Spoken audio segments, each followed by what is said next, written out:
اعوذ باللہ من الشیطان الرجیم بسم اللہ الرحمن الرحیم فمن يعمل مثقال ذرة خیرا یرہ ومن يعمل مثقال ذرة شرا یرہ۔ سورۃ الزلزال کی آیت نمبر 7 اور آیت نمبر 8 کے حوالے سے گزشتہ کئی دنوں سے آپ حضرات کے سامنے یہ بات بیان کی جا رہی ہے کہ اللہ تعالیٰ کا احسان ہے اور پاک پیغمبر علیہ السلام کی مہربانی ہے کہ دنیا کی زندگی کے اندر رہتے ہوئے ہمیں شیطان کے ایک مذموم اور ناپاک ہتھیار سے متنبع مرنے سے پہلے کروا دیا کہ شیطان انسان کے دماغ میں یہ بات ڈالتا ہے کہ کوئی بڑا کام کرنا چاہیے، نیکی ہو جو بھی ہو، انسان کو دماغ کے اندر یہ بات بٹھائی جاتی ہے کہ بڑا کام ہوگا تو قابل قبول ہوگا، جبکہ اللہ تعالیٰ نے اس مبارک آیت کے ذریعے سے اس بات کو ہمارے دماغوں کے اندر بٹھایا کہ نیکی کا کوئی بھی کام ہوگا، بڑا یا چھوٹا، اس سے کوئی سروکار نہیں ہے۔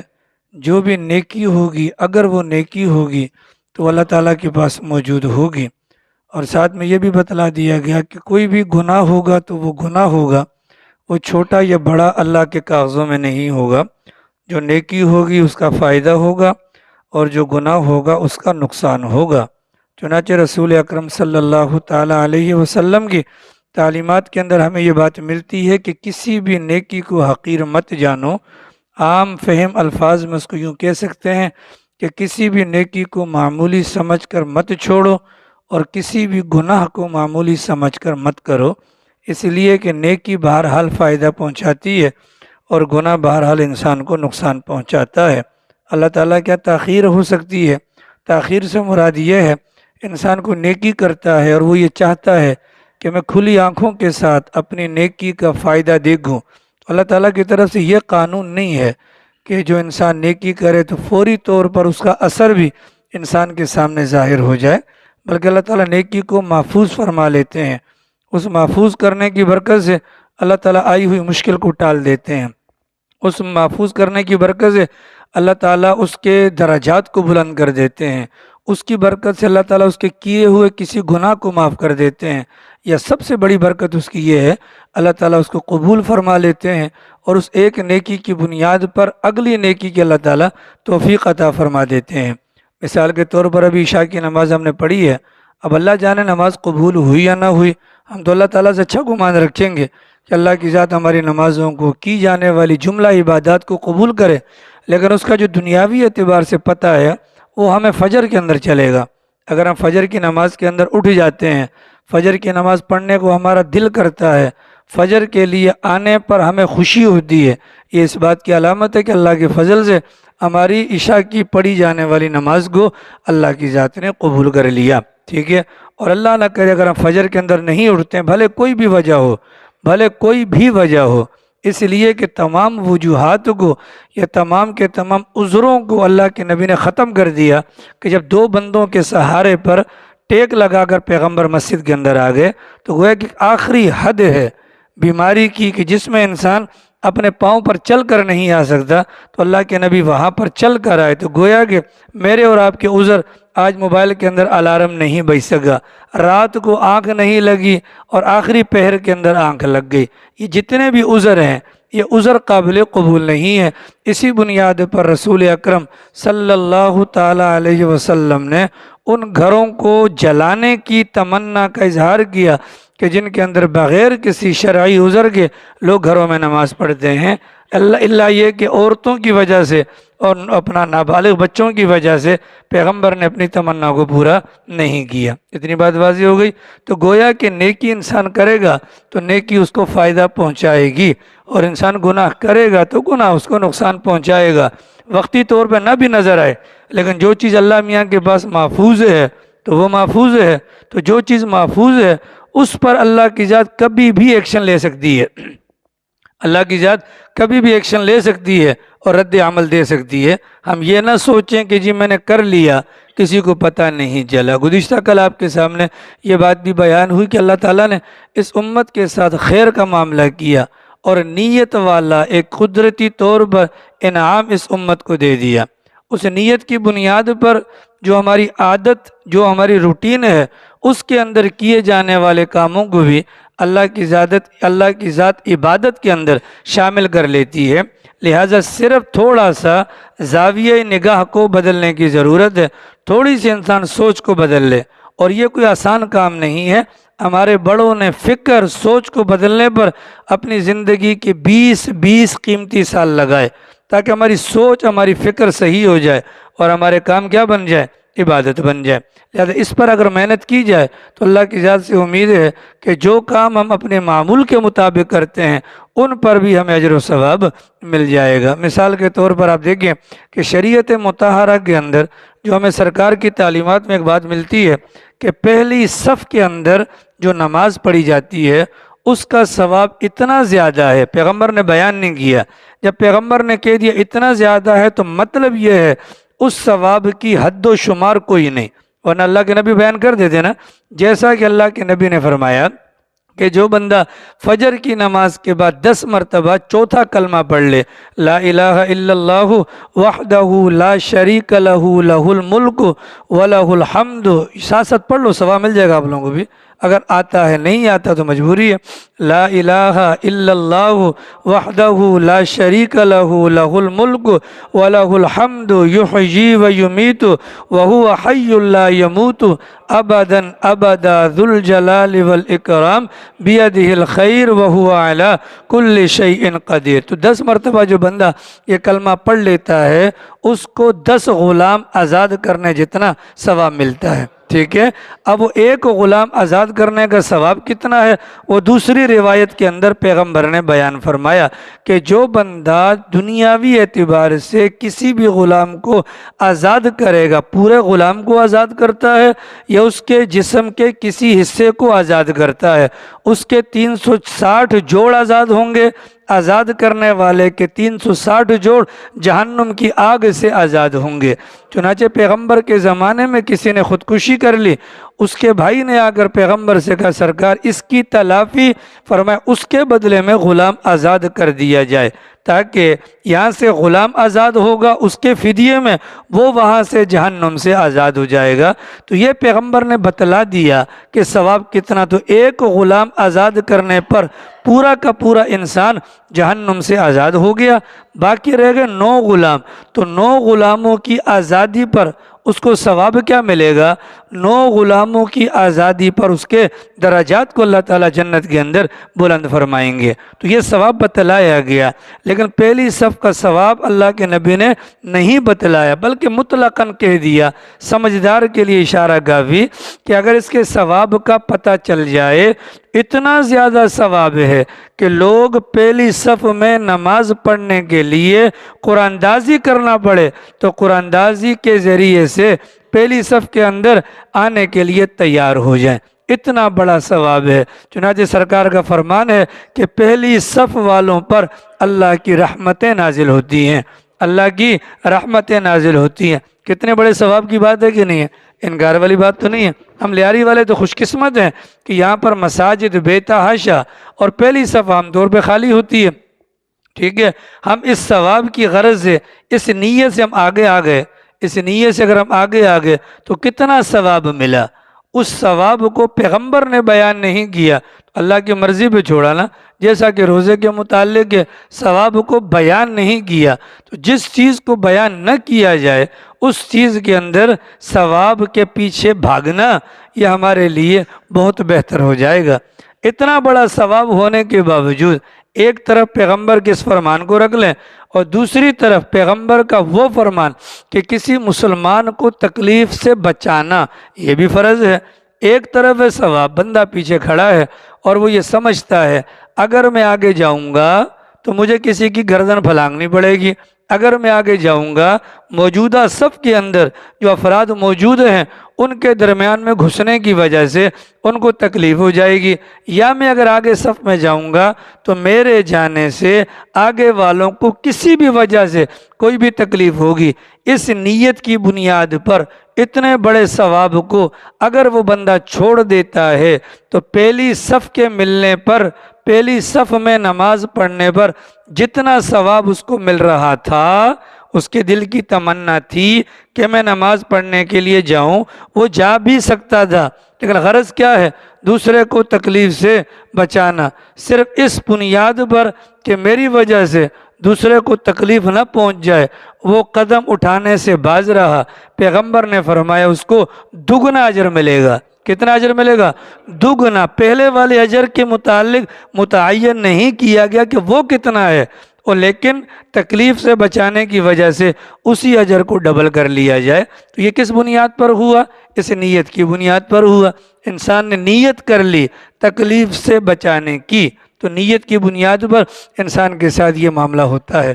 اتنی بات واضح ہو جانے کے بعد اب اگلی بات کو سمجھیے۔ اگلی بات آج جو آپ حضرات کے سامنے، لال خان، آپ حضرات کے سامنے آج جو بات بیان کرنی ہے اس کا خلاصہ اور لب لباب یہ ہے، بہت سارے مواقع پر جب کہا جاتا ہے کہ بھئی نیکیاں کرنا چاہیے اور گناہوں سے رکنا چاہیے، نیکیاں کرنا چاہیے، زبان سے بولا کرو، کیونکہ تھوڑی دیر کے بعد آپ حضرات کے دماغوں کے ساتھ اندر جو نسیں ہیں نا ان کے ساتھ شیطان کھیلے گا، پھر پہلی علامت آپ لوگوں کو جمائی آئے گی۔ تھوڑا سا توجہ اگر ہو جائے تاکہ 15 منٹ کام کی بات اللہ کرے ہو جائے، ٹھیک ہے؟ کیا نام، آج جو آپ حضرات کے سامنے بات بیان کرنی ہے وہ یہ ہے کہ جب کبھی بھی نیکی کی ترغیب دی جاتی ہے یا نیکی کے متعلق فلسفہ بیان کیا جاتا ہے تو فوراً شیطان دماغ میں بات ڈالتا ہے کہ بھئی نیکی کرنے کے لیے محنت کرنا پڑے گی، نیکی کرنے کے لیے مشقت کرنا پڑے گی، نیکی کرنے کے لیے تمہیں وظائف کرنے پڑیں گے، نیکی کرنے کے لیے بھاگ دوڑ کرنا پڑے گی۔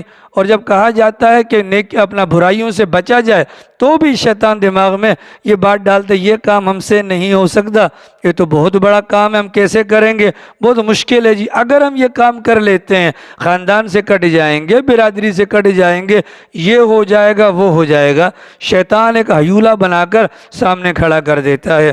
قرآن و سنت کا مطالعہ ہمیں بتلاتا ہے کہ جس نیکی کے متعلق پیغمبر کا فرمان ہے یا جس گناہ کے متعلق پیغمبر کا فرمان ہے، ان میں سے کچھ نیکیاں وہ ہیں کہ جن کے کرنے میں مشقت ہے، محنت ہے، لیکن بہت ساری نیکیاں ایسی ہیں کہ جن کے کرنے میں مشقت کوئی نہیں ہے اور محنت کوئی نہیں کرنی پڑتی۔ اگر ذرا سی توجہ ہو جائے، اگر ذرا سی توجہ ہو جائے تو وہ اعمال جو روز مرہ کی بنیاد پر ہم کرتے ہیں، ان کرنے والے اعمال میں بھی اللہ تعالیٰ نیکیوں کا ایک بہت بڑا ذخیرہ ہمارے لیے مہیا فرما چکے ہیں۔ چنانچہ موٹی سی مثال آپ دیکھیں، خندہ پیشانی، خندہ پیشانی سمجھتے ہیں؟ کھلے ہوئے چہرے کے ساتھ مسکرا کر کسی سے ملاقات کرنا، مسکرا کر کسی سے ملاقات کرنا۔ اس مسکرانے کے اندر نہ تو ہماری محنت لگتی ہے، نہ ہمیں کوئی مشقت ہوتی ہے، نہ ہمیں مال خرچ کرنا پڑتا ہے، نہ ہی ہمیں وقت کی قربانی دینا پڑتی ہے۔ پیغمبر کی سنت سمجھ کر اگر میں اور آپ پر آنے جانے والے کے ساتھ اگر مسکرا کر ملاقات کریں گے تو یہ نیکی ہے کہ نہیں ہے؟ یہ پیغمبر کی سنت ہے۔ اور آپ حضرات نے سن رکھا ہوگا کہ جس زمانے کے اندر پیغمبر کی جو سنت مٹائی جا رہی ہو، اس زمانے کے اندر پیغمبر کی کسی ایک سنت پر عمل کر لینا یہ 100 شہیدوں جتنا ثواب ملتا ہے۔ آ رہی سمجھ رہی میں؟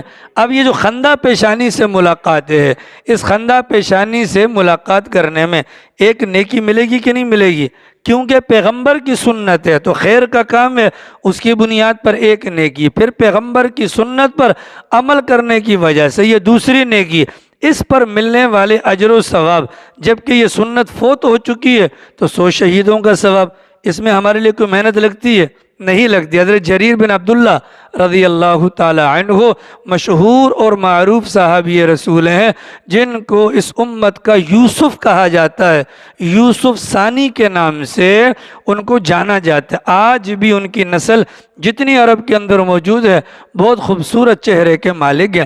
وہ بیان کرتے ہیں، جریر بن عبداللہ بیان کرتے ہیں کہ جب میں نے اسلام قبول کیا تب سے لے کر تا دم حیات، جب تک پیغمبر دنیا میں رہے، جب میری پیغمبر سے ملاقات ہوتی رہی، پیغمبر نے میرا استقبال کیا یا ملاقات کی تو پیغمبر کے چہرے پر مسکراہٹ دی، پیغمبر کے چہرے پر کیا تھی؟ مسکراہٹ تھی۔ خندہ پیشانی کے ساتھ پیغمبر لوگوں کا استقبال کرتے اور ملاقات کرتے۔ اب موجودہ زمانے کے اندر ہر بندے کے چہرے پر 12 بجے ہوتے ہیں، کبھی حالات کا رونا روتے ہیں، کبھی بے روزگاری کا رونا روتے ہیں، ٹھیک ہے؟ تو جو بے روزگاری کا رونا رو کر منہ بنانے سے کیا ہوگا؟ پیغمبر کی مستقل سنت خندہ پیشانی، اور پیغمبر کے گھر کی حالت کیا ہے؟ 2 چاند گزر جاتے تھے، پیغمبر کے گھر پر چولہا نہیں جلتا تھا۔ آ رہی سمجھ شریفہ میں؟ ایک موقع پر حضرت فاطمۃ الزہرا رضی اللہ عنہا کے گھر پر پیغمبر جانے کے لیے تشریف لے کر گئے، دروازے پر نوک دی تو حضرت فاطمۃ الزہرا نے کہا ابا حضور پہلے چادر اپنی اندر بھجوائیں، اپنی چادر اندر بھجوائیں، چادر اندر بھجوائیں۔ سرکار نے اپنی چادر اندر بھجوائی اور تھوڑی دیر کے بعد حضرت فاطمہ نے کہا اب اندر تشریف لے آئیں۔ تو اللہ کے نبی نے حضرت فاطمہ سے پوچھا کیا وجہ تھی؟ چادر منگوائی اور سامنے آنے میں تاخیر فرمائی۔ کہا کہ ابا حضور بدن چھپانے کے لیے مکمل لباس میرے پاس موجود نہیں تھا۔ تو گھر کی یہ کنڈیشن ہے، لیکن باہر پیغمبر کس انداز سے مسکرا کر ملتے ہیں۔ ہمارے تو بینکوں کے اندر پیسہ ہے، ہمارے گھر کے اندر خدا کی قسم کوئی ایسا بندہ نہیں ہوگا کہ جس بندے کے گھر پر آئندہ کل یعنی بدھ، جمعرات اور جمعے کا مکمل راشن موجود نہ ہو، ٹھیک ہے؟ لیکن ہماری عادت کیا ہے؟ خراب ہے۔ تو یہ پیغمبر کی سنت ہے خندہ پیشانی سے ملنا، ٹھیک ہے؟ اس سنت کو زندہ کرنے کی برکت کیا ہوگی؟ آپس میں محبت بڑھے گی، آپس میں کیا بڑھے گی؟ محبت بڑھے گی۔ حضرات صحابہ کرام یا اس زمانے کے جتنے بھی کافر تھے، اگر انہوں نے قبول اسلام فرمایا ہے، اللہ نے قرآن کریم کے اندر فرمایا اے پیغمبر اگر آپ سخت روح ہوتے، ترش روح ہوتے، اگر آپ کی طبیعت کے اندر سختی ہوتی، یہ لوگ کبھی بھی آپ کے قریب نہ آتے۔ آج بھی آپ دیکھ لو کچھ جنازے ہوتے ہیں اعلان کر کر کے تھک جاتے ہیں، 4 بندے کندھا دینے والے نہیں ہوتے۔ کچھ لوگ آپ کو نظر آئیں گے اپنی دنیا میں، مگر خدا کی قسم ان سے سلام کرنے کو بھی دل نہیں کرتا، ان کے چہرے کے امپریشن کی وجہ سے، چہرے کی ان کی بے رخی ہے۔ مارکیٹ ہے نا، مارکیٹ، اس مارکیٹ کے اندر چکر لگائے نا، کچھ وہ ہوں گے دکاندار کہ جن پر اتنا رش کہ بندے کے اوپر بندہ، اور کچھ وہ ہوں گے جو صبح سے لے کر شام تک مکھیاں مارتے ہیں۔ ایسا ہوتا ہے کہ نہیں؟ یہ بے رخی کی وجہ سے ہوتا ہے۔ اس کے پاس جانے کی ضرورت نہیں ہے، اس کے منہ پر تو ہمیشہ 12 بجے ہوتے ہیں، ٹھیک ہے؟ اب یہ وہ نیکی ہے جس میں محنت خرچ نہیں ہوتی، جس میں پیسہ خرچ نہیں ہوتا، جس میں ہمیں اضافی مشقت نہیں اٹھانی پڑتی، لیکن فائدہ کتنا ہو گیا؟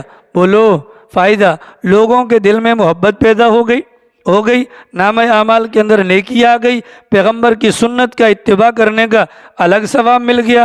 یہ سنت مفقود ہے، ختم ہے، اس پر 100 شہیدوں کا ثواب مل گیا، ٹھیک ہے؟ اگر ہم سوچیں تو یہ کام بہت آسان ہے۔ اگر ہم کسی کو کہتے ہیں بھائی آپ تہجد پڑھیں، تو سننے والے کی کانپیں ٹانگ جائیں گی، ٹھیک ہے؟ کیوں بھائی؟ تہجد کے لیے رات کو اٹھنا نیند کی قربانی ہے، مشقت ہے، رات کو جلدی سونا پڑے گا۔ وہ جو سامنے امی جی ہے اس کو نہیں دیکھنا پڑے گا ٹی وی، وہ جو سامنے ہم نے اماں جی بٹھائی ہوئی ہیں ان کو رات کو نہیں دیکھنا پڑے گا، یہ تو ممکن نہیں ہم نہ دیکھیں۔ ظاہر پیسہ لگایا ہے تو اس پیسے کو جگہ پر بھی تو لگانا ہے، نہیں سمجھے سر؟ ہاں، میں ایک جنرلی بات کی ہے، کسی پر اٹیک نہیں کر رہا۔ اس اماں کو بھی تو دیکھنا ہے رات کو، کیونکہ ماں کو دیکھنا، جتنی مرتبہ نظر ڈالیں گے تو حج عمرے کا ثواب ہوگا، ٹھیک ہے؟ اگر اس کو ماں سمجھا ہوا ہے۔ اب یہ قربانی ہے نا، یہ کیسے ممکن ہے یار؟ یہ کیسے ہو سکتا ہے؟ یقینی اعتبار سے کتابوں کے اندر آتا ہے تہجد کے اندر محنت ہے، مشقت ہے، سب کچھ ہے، اسی بنیاد پر اجر و ثواب بھی زیادہ ہے، ٹھیک ہے؟ اجر و ثواب بھی زیادہ ہے۔ لیکن انسان خندہ پیشانی سے کسی سے ملاقات کر لے، اس میں تو کوئی محنت نہیں۔ چلو جو مشکل کام ہے وہ ہم سے وقتی طور پر نہیں ہو سکتے، ہم نیت کر لیں ان کی، لیکن جو کام ہو سکتے ہیں ان کو تو کرتے کرتے گزرنا چاہیے کہ نہیں چاہیے؟ بولیے۔ تو خندہ پیشانی سے ملیں گے انشاءاللہ، مسکرا کر ملا کریں، اس لیے کہ آپ کے پاس اگر کچھ نہیں ہے تو دینا خدا نے ہے، کسی بندے نے آپ کے منہ بنانے پر آپ کی امداد نہیں کرنی۔ بہت سارے لوگوں کو آپ دیکھیں گندے کپڑے پہن کر گھومتے ہیں، اللہ نے نعمت دی ہے، اللہ یہ چاہتے ہیں نعمت کا اظہار، لیکن وہ ساری زندگی رہیں گے خوار، رہیں گے کیا؟ خوار، ٹھیک؟ اللہ نے نعمت دی ہے، آپ کاٹن پہن سکتے ہیں پہنیں، اللہ نے آپ کو 4 وہیل کی طاقت دی ہے آپ لیں، اللہ آپ کو اچھا موبائل، اگر آپ کو اللہ نے طاقت دی، اسراف نہیں ہے یہ، ٹھیک ہے؟ اچھا گھر بنائیں، اللہ یہ چاہتے ہیں کہ بھائی جو بندے کو جو نعمت دی گئی اس نعمت کا اظہار ہو اس نعمت کا. لیکن ہم کیا سوچتے ہیں, نہیں یار بچوں کے کام آ جائے گا. یہ یاد رکھیے گا, تاریخ انسانی اس بات پر گواہ ہے, جس نے اولاد کے لیے مال چھوڑا وہ مال کبھی بھی اس کے اولاد کے کام میں نہیں آیا. یاد رکھیے گا, اٹھا کر دیکھ لیں آپ جتنے بھی معاملات ہیں. اور جو باپ مرتے وقت اولاد کے لیے کچھ نہ چھوڑ کر گیا, خدا کی قسم ان کی اولاد نے بعد میں والدین کے دنیا سے چلے جانے کے بعد وہ کام کیے کہ انسان دھنک رہ جاتا ہے. آ رہی سمجھ شریفہ میں؟ بولیے. تو جو آسان کام ہے وہ تو کر لو, آسان کام ہے نا بھائی. میرے پاس قوت ہے, طاقت ہے, اللہ نے مجھے وسائل دیے, اچھی گاڑی, ٹھیک ہے, اس نیت سے کہ اللہ کی نعمت کا شکر ہو جائے. اللہ کی نعمت کا اگر شکر ہوگا اللہ اضافہ کرے گا نہیں. اللہ نے کہیں پر نہیں کہا کہ اس قسم کے رونے پر میں تمہیں کچھ اور دوں گا. یہ ہماری عادت ہوتی ہے, یہ ہماری کیا ہوتی ہے, عادت ہوتی ہے. تو ظاہر اس عادت کی بنیاد پر اس موجودہ زمانے کے اندر ایسی ترتیب قائم ہو گئی. نواز پاجی, ابھی پنجاب کے اندر کسی بندے کا انتقال ہوا, اس کی اولاد نے باپ کے انگوٹھے کاٹے, باپ کے انگوٹھے کاٹے, انگوٹھے کاٹے ہیں. انگوٹھے کیوں کاٹے؟ کہ باپ زندگی بھر پیسے کو بچاتا رہا, انگوٹھے کاٹ کر سادہ کاغذ کے اوپر اس کو لگا کر اپنی مرضی کی تحریر بنا کر بینک کے اندر جمع کروا کر اس کا سارا پیسہ ہتھیایا گیا. تو ہم ڈریں اس انجام سے, ہم ڈریں اس انجام سے. پیغمبر کا فرمان کیا ہے؟ تمہارا مال وہی ہے جو کھا لیا گیا, جو پہن لیا گیا, جو پہن لیا گیا. پیچھے والوں کے لیے جو چھوڑا وہ تو وبال ہے, آگے والوں کے لیے نہیں, اپنی آخرت کے لیے جو بھجوایا تو وہ کمال ہوگا. تو آسان والی نیکیاں کر لیں تو کیا ہوگا, اللہ تعالیٰ مشکل والی نیکیوں کے لیے بھی راہ ہموار فرما دیں گے. مثال کے طور پر آپ نے سنا ہوگا کہ بھئی تعزیت کرنا, کسی کو تسلی کا کلمہ کہنا. اب دیکھو کسی کا بیٹا مر جائے, ماں کو کتنی تکلیف ہوتی ہے ہم سوچ بھی نہیں سکتے. لیکن شریعت کا مطالعہ کیا بتلاتا ہے؟ آپ اس کو تسلی دے دیں. آپ نے تسلی کا ایک بول جو بول دیا, اس بول کی بنیاد پر آپ کو بھی اتنا ہی اجر و ثواب ملے گا جتنا اس خاتون کو یا اس بندے کو جس کو تکلیف پہنچی ہے اس کو اجر و ثواب مل رہا ہے. فائدہ ہوا کہ نہیں ہوا؟ بولیے. ٹھیک ہے نا. وجہ کیا ہے؟ اس کے اجر و ثواب کو ہم اگر کمانا چاہتے ہیں تو ہمیں کتنا کیا کرنا پڑے گا؟ انا للہ و انا الیہ راجعون. اللہ آپ کو صبر دے. اس میں کوئی وقت لگا, کوئی محنت لگی, کوئی مشقت لگی, کوئی موت آ گئی؟ نہیں آئی نا.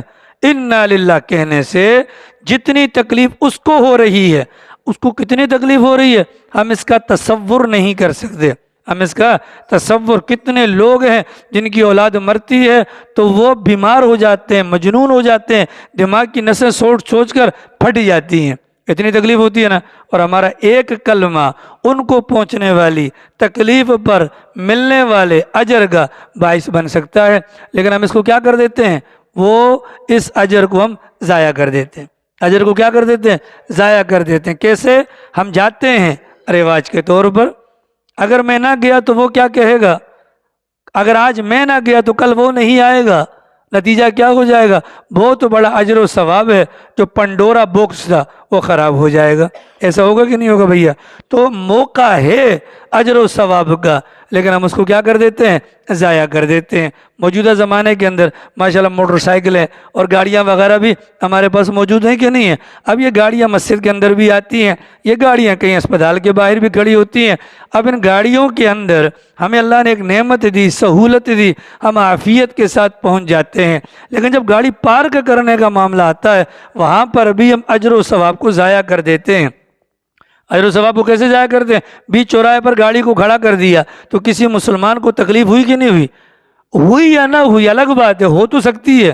اگر ہو بھی سکتی ہے تو ہم نے ایک گناہ کا کام کر لیا. آسان سی صورت کیا ہے بھیا کہ جو قوانین بتلائے گئے ہیں اس قانون کے مطابق گاڑی کو پارکنگ والی جگہ پر اگر پارک کیا جائے گا تو کوئی مشقت ہوگی؟ بولو, کوئی مشقت ہوگی؟ نہیں ہوگی. لیکن اس اجر و ثواب کو ہم ضائع کر دیتے ہیں. جلد بازی اپنی فن خانے کی بنیاد پر, اپنے فن خانے کی بنیاد پر. اعمال مشکل نہیں ہیں, اعمال مشکل نہیں ہیں, لیکن اعمال کرنے کے لیے ہم اللہ میاں سے دعا کریں, اللہ تو ہمیں اعمال کے لیے قبول کر دے. ٹھیک ہے نا؟ اعمال کے لیے قبول کر دے۔ ہم میں سے ہر بندہ جنت میں مرنا چاہتا، اپنا مدینہ منورہ کے اندر موت چاہتا ہے کہ نہیں چاہتا کہ مدینہ کی موت آ جائے جی؟ ہاں، زندگی مکہ کی ہو اور موت کہاں کی ہو؟ مدینہ کی ہو۔ تو مدینہ کی موت وہ تو ایک غیر اختیاری چیز ہے، ہم اللہ سے مانگ سکتے ہیں۔ اس سے پہلے اگر ہم اللہ سے وہ اعمال مانگ لیں جو ہمیں اللہ مدینے تک لے جائے ان اعمال کی بنیاد پر، تو یہ ہمارے لیے آسان ہو جائے گا۔ ٹھیک ہے، ہم صبح سے لے کر شام تک۔ اب سچ بتائیے، سچ بتائیے، کیا رمضان المبارک تک زندہ رہنے کا ارادہ ہے؟ کسی کا مرنے کا ارادہ ہے رمضان سے پہلے؟ بولو بولو، کوئی مرنا چاہتا ہے؟ نہیں مرنا چاہتا نا۔ تو جب مرنا نہیں چاہتا تو میں نے 2 دن پہلے اعلان کیا تھا، میں نے کہا قرآن شروع ہو رہا ہے بھائی، میں نے کیا کہا؟ قرآن شروع ہو رہا ہے نمازوں میں، اور یہ رمضان کی تیاری کے پیش نظر ہے۔ دل پہ ہاتھ رکھ کر بتاؤ کس کس نے شوق کے ساتھ، اس نیت کے ساتھ مسجد کی طرف وقت سے پہلے آنے کے لیے قدم اٹھایا؟ کوئی بھی نہیں۔ یہ ایک ہے ماشاءاللہ، 2، ٹھیک ہے نا؟ باقی کیا ماشاءاللہ وہ ٹیمپرری کر لیں گے جی۔ ایسا ہے کہ دکھ ہوتا ہے کہ نہیں ہوتا؟ مرنا ہم چاہتے ہیں کہ یار ادھر سے بس ہماری روح نکلے اور ادھر سرکار کے برابر میں ہماری کرسی ہو، سرکار کے برابر میں ہماری کرسی ہو۔ لیکن جب بات اعمال کی آتی ہے تو ہماری نانی مر جاتی ہے۔ ہماری نانی کیا ہوتی ہے؟ اگر ہم اللہ سے مانگیں گے تو یہ جو آسان نیکیاں ہیں، یا وہ نیکیاں کہ جن پر کوئی محنت نہیں، کوئی مشقت نہیں، اگر وہ ہم سر انجام دیں گے تو نتیجہ کیا ہوگا؟ اللہ پھر تہجد کی بھی توفیق دے گا، پھر اللہ جہاد کی بھی توفیق دے گا، پھر اللہ نیک کاموں کے اندر خرچ کرنے کی بھی توفیق دے گا، نیک کاموں کے اندر خرچ کرنے کی بھی توفیق دے گا۔ چھوٹے چھوٹے کام کر لینا تو فائدہ ہوتا ہے۔ آری سمجھ شریفہ میں کہ نہیں آتی؟ بولو بولیے۔ تو اللہ سے کیا مانگنا ہے؟ اللہ جو نیکیاں بغیر محنت مشقت کے مجھ سے ہو سکتی ہیں، اللہ وہ راستہ آسان کر دے گا۔ فَمَن يَعْمَلْ مِثْقَالَ ذَرَّةٍ، جو رتی برابر بھی نیکی کرے گا، رتی برابر بھی نیکی کرے گا تو وہ وہاں پر پائے گا۔ تو بہت ساری نیکیاں ماشاءاللہ حضرت کو جمائی آ گئی ہے، ٹھیک ہے، بہت ساری نیکیاں ہیں جو ہم کر سکتے ہیں، نہ کر کے پیچھے والا آپ وظائف تو نہیں کر رہے ہیں؟ وظائف نہ کریں، وظائف نہ کریں، ٹھیک ہے؟ یہ بھی شیطان کا دھوکہ ہے، یہ بھی شیطان کا دھوکہ ہے کہ ہاں ٹھیک ہے نا، یہ شیطان کا دھوکہ ہے۔ جب کسی کے بیان میں بیٹھے نا تو دماغ مکمل یکسوئی کے ساتھ اگلے والے کی طرف ہو، اس کا جی اس کا فائدہ کیا ہوتا ہے بھیا؟ تاکہ بات اثر کرتی ہے، بات کیا کرتی ہے؟ اثر کرتی ہے۔ اب ہمارا دماغ ہو، اب وظائف کر رہے ہیں مثال کے طور، ابھی نماز کے اندر میں بھول رہا تھا، میرے دماغ میں وہ نور ولی کا خیال آیا تھا۔ یہ نور ولی ماشاءاللہ ہمارا نمازی ہے، آج میں نے صبح اس کو دعوت دی تھی، میں نے کہا بھائی قرآن چل رہا ہے نمازوں میں آنا۔ یہ مغرب میں نہیں آیا، عشاء میں مجھے نظر نہیں آیا، نماز میں مجھے خیال آیا تو میں بھول گیا نا۔ بولو، توجہ ایک طرف رکھیں گے تو عبادات ہوں گی جناب، ادروائز تو نہیں ہوتی۔ اب میں کہہ رہا ہوں کہ جی یہ بھی ہو جائے وہ بھی ہو جائے تو حاشا وکلا ایسا نہیں ہوگا، کیونکہ اللہ نے کان کتنے دیے؟ 2، دماغ کتنے دیے؟ 1، دماغ کتنے دی؟ 1، اور کان کتنے دی؟ 2، ناک کتنی دی؟ 1، منہ کتنے دی؟ 1۔ گویا کہ زیادہ سے زیادہ سنو اور دماغ کی دونوں سائڈوں سے اندر گھسا کر اس کو دل کے اندر جگہ دو۔ اگر دل مطمئن ہو گیا، اگر دل مطمئن ہو گیا تو وجود کو، بدن کے دیگر اعضاء کو اعمال کے لیے راغب کرے گا۔ آ رہی ہے؟ یہ موٹی سی بات میں آپ کو بتا رہا ہوں۔ اللہ نے قرآن میں کہا، عمران خان، اللہ نے قرآن میں کہا کہ وَذَكِّرْ، اے پیغمبر آپ نصیحت کیجئے۔ آپ بھی زبان سے بولے، اے پیغمبر آپ نصیحت کیجئے، اے پیغمبر آپ نصیحت کیجئے۔ فَإِنَّ الذِّكْرَ، اس لیے کہ نصیحت کا عمل تنفع المؤمنین، ایمان والوں کو فائدہ پہنچاتا ہے۔ اے پیغمبر آپ نصیحت کیجئے، آپ نصیحت کیجئے، اس لیے کہ نصیحت ایمان والوں کو فائدہ پہنچاتی ہے۔ اگلا سوال بلین کا، ہم اللہ میاں کو سچا مانتے ہیں یا جھوٹا؟ پیغمبر کو سچا مانتے ہیں جھوٹا؟ قرآن کو سچا مانتے ہیں یا جھوٹا؟ اب اللہ کی بات سچ ہے، ہمارا ایمان عقیدہ، پیغمبر کی بات سچ ہے، ہمارا ایمان عقیدہ، قرآن کی بات سچ ہے، ہمارا ایمان اور عقیدہ۔ کیا کہ نصیحت ایمان والوں کو فائدہ دیتی ہے۔ ٹھیک ہے، اگلا سوال، ہم ایمان والے ہیں؟ تو سوال یہ ہے کہ پھر ہمیں فائدہ کیوں نہیں دیتی؟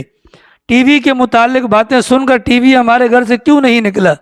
ہمارے اللہ میاں کی بات غلط نہیں، پیغمبر کی بات غلط نہیں، قرآن کی بات غلط نہیں، ہمارا ایمان جو ایمان اللہ کے یہاں قابل قبول ہوگا، آج تک وہ ایمان کا مقام ہمیں نہیں مل سکا۔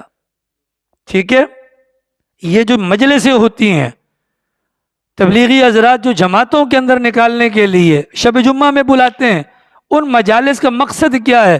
ایمان پر محنت، ایمان پر۔